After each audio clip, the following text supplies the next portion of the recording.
Hello chess lovers! At the start of Carlsen Caruana World Chess Championship match, let's have a look at their overall score and then want to share with you one of their previous encounters.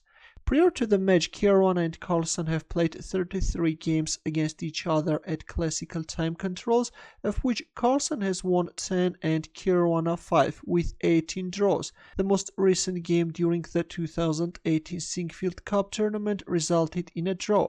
And when it comes to Blitz or Rapid, Carlsen has a more impressive lead in overall score. Carlsen won 13, Caruana 6, and 4 games ended up in a draw.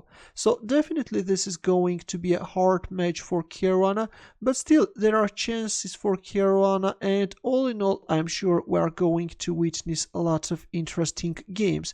Now let's see what happened in this game. This game was played in 2014 at Zurich Chess Challenge. Carlsen started the game with e4 and e5 by Caruana, knight f3, knight c6, bishop b5. We see the Roy Lopez and knight f6. Caruana goes for Berlin defense. Carlsen decided not to go into the Berlin endgame, and we see d3, bishop c5, an active developing move which is popular nowadays. However, d6 can also be seen very often. Bishop takes c6, d takes c6, and h3. Carlsen is making this prophylactic move, is taking under control the g4 square, and also this is like a waiting move because castling kingside can be somewhat premature, because if black castles queenside, then that can be advantageous for black. Knight d7. Black also doesn't show his hand with his king, however could refrain from any speculations and simply castle kingside, but in the game we will see that Caruana had different ideas. Bishop e3 and bishop d6, of course exchanging the bishops favors white, that's why after bishop e3 we see bishop d6. Knight c3, at the time of this game this was a novelty. Previously, instead of knight c3, knight d2 has been seen a lot of times. For example, in Anand's game against Carlsen in 2014, Anand went for knight d2, and then finally the game ended up in a draw. But in this game, after bishop d6, we see knight c3 by Carlsen, c5, and white castles kingside. Well, instead of castling kingside, Carlsen could play, for example, knight d2, but decided not to speculate with his king placement anymore and went for castling kingside. White is actually ready to accept black's castling queenside. Knight f8, black is bringing his knight on g6 square, knight d2. White is preparing this f4 advancement, knight g6, knight c4, bishop e6, knight e2, queen d7. Black is both preparing castling queenside and also at any moment can go for bishop takes h3 sacrifice. We see knight takes d6, and after c takes d6, Carlsen went for f4. An active move which is freeing white's position. Right now the threat is f5. E takes f4, knight takes f4, knight takes f4, bishop takes f4, and b6. A strange decision by Caruana. He's overprotecting the pawn on c5 and is preparing d5. But the thing is that still black king is stuck in the center of the board, and this can be a huge issue for black. Instead of playing b6, black could actually castle kingside, and this queen h5 is not dangerous. Black can respond with f6 followed by queen f7. But in the game after rook takes f4 we see b6. Queen h5 and d5. Black proceeds with his idea, but this is already becoming very dangerous for black. Now comes d4. White wants to open up the center of the board and target black king. c4. Caruana tries to keep the center closed, and b3. Again, Carlsen is undermining black's center, trying to break it into pieces.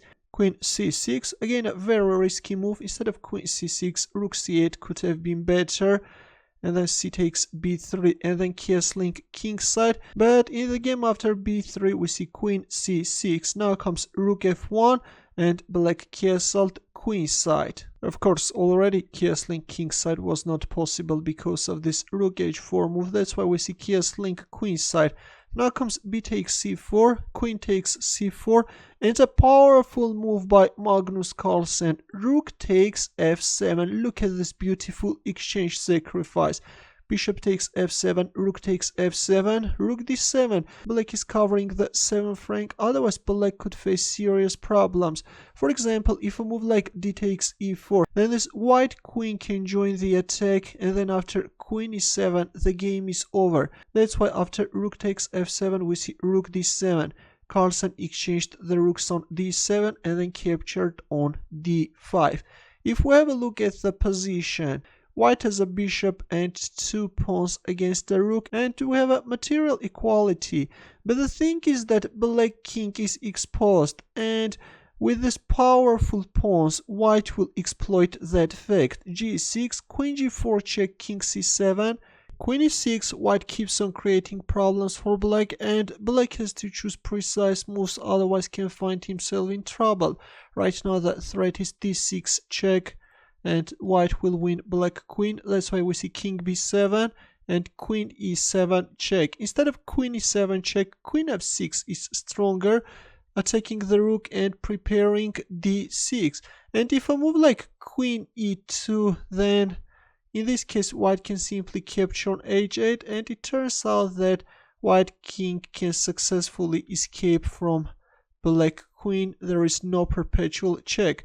But in the game after king b7, we see queen e7 check, queen c7, queen e4, queen d7, d6 check, and king a6. A precise defense because queen c6 was losing because of this queen e7 check. If king c8, then bishop f4.